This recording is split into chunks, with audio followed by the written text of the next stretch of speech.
여러분 안녕하십니까? 회계원리 시간입니다. 반갑습니다. 여러분 교재 이번 시간에 지난 시간에 어음 할인까지 배우셨습니다. 맞죠? 어음 할인 배웠으니까 오늘은 218쪽입니다. 교재 218쪽에 218쪽에 무엇이 나왔느냐?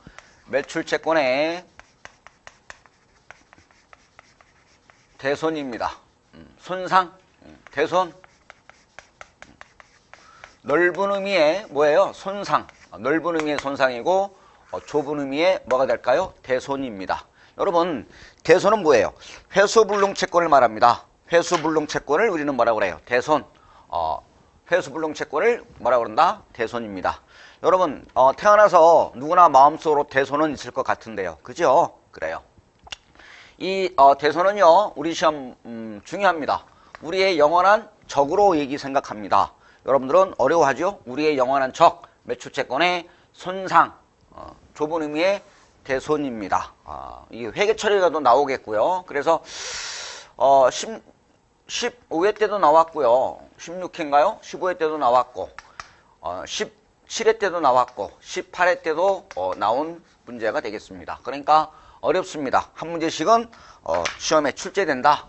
18회 잠시 후에 어떻게 출제됐는지 맞출 수 있는지 없는지 함께 풀어보도록 하겠습니다. 자, 매출채권의 손상입니다. 이 매출채권의 손상은 뭐 예상손실 방법이 있고 그 다음에 발생손실 개념도 있는데요. 중요한 거 없고 이렇게 할게요. 쉽게 생각하면 보고기말에 언제?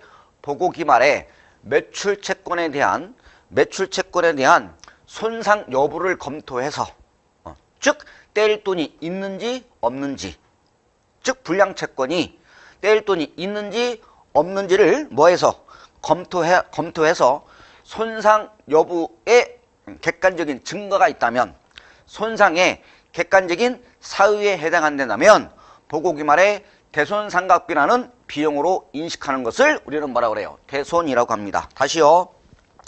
보고기말에 매출채권에 대한 손상 여부를 검토하여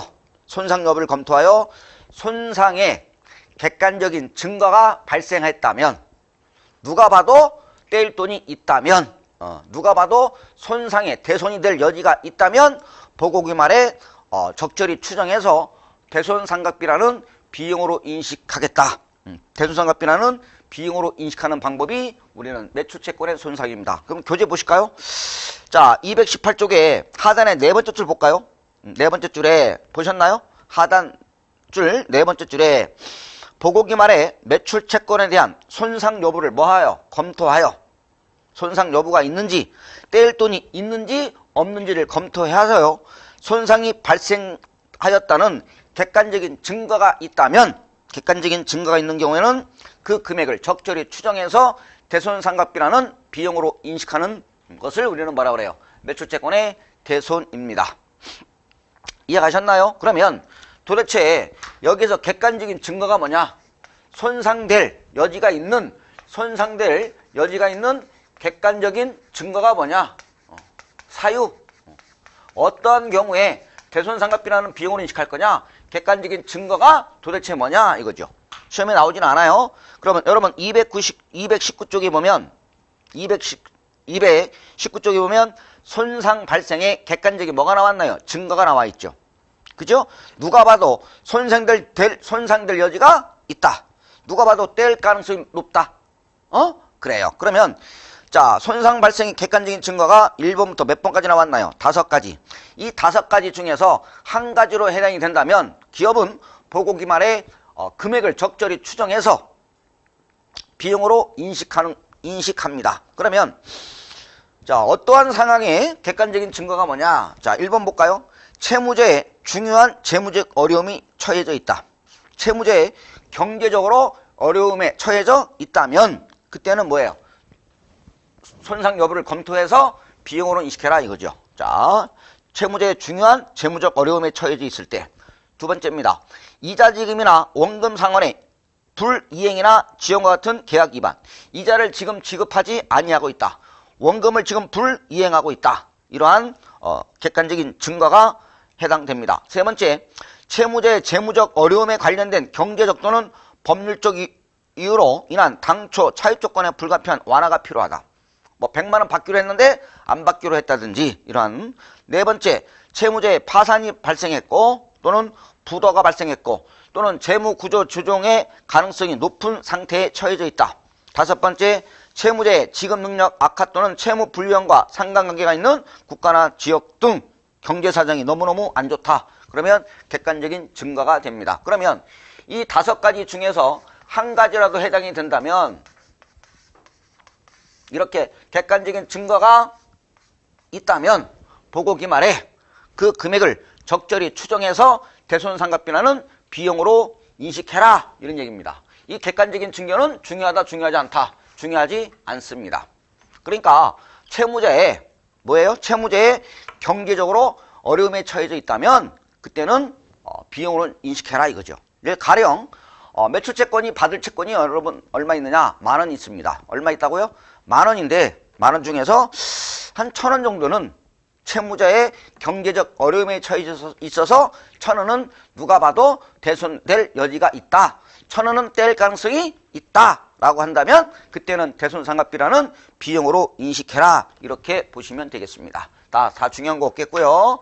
아셨죠? 객관적인 손상이 되었다는 객관적인 증거 5가지 중에서 한 가지라도 채무자의 경제적으로 어려움에 처해져 있다면 그때는 보고 기말에 그 금액을 적절히 추정해서 미리 대손상각비나는 비용으로 인식해라, 이렇게 보시면 되겠습니다. 아셨죠? 그래요. 그러면 이때 보고 기말에 손상 여부를 검토해서 그 금액을 대손상각비라로 비용으로 인식하는 회계처리는 2가지가 있습니다. 첫 번째, 직접차감법이 있습니다.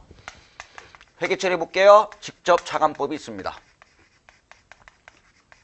그 다음에 충당금 설정법이 있습니다. 뭐라고요? 충당금 설정법. 직접차감법과 충당금 설정법이 있습니다.